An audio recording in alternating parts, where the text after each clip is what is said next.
How does a fixed weight index measure inflation? Imagine trying to track how much prices are changing over time without letting your choices influence the results. That's exactly what a fixed weight index does. It uses a set list of goods and services, called a market basket, that stays the same throughout the measurement period. The idea is to see how much the overall cost of this basket changes from one time to another.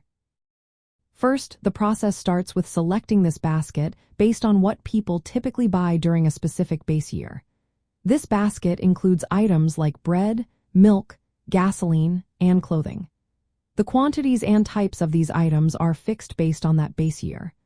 The prices of these items are recorded during the base period and then checked again in later periods.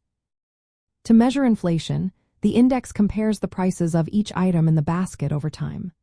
It applies the fixed weights, which are based on how much money was spent on each item during the base year, to the current prices. For example, if in the base year people spent $50 on bread and $60 on milk, these amounts stay the same as weights in the calculation, even if the actual prices change. The index then calculates the average price change by combining these weighted price changes for all items in the basket. This gives a single number that shows how much prices have increased or decreased overall.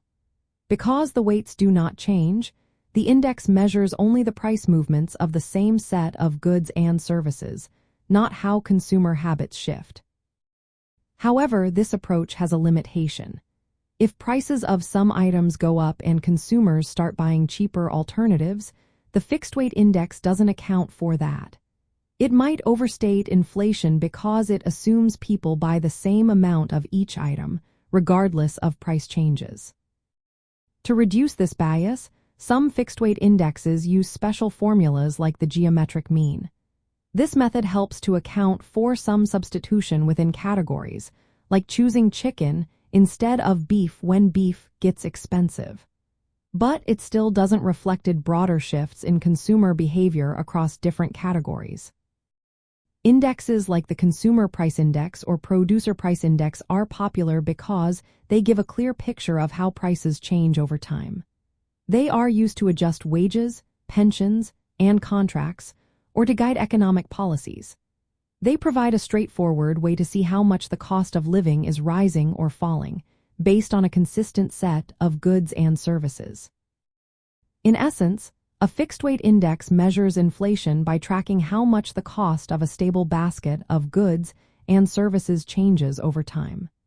It uses fixed expenditure weights from the base year to isolate pure price movements, giving a simple yet powerful way to understand inflation trends.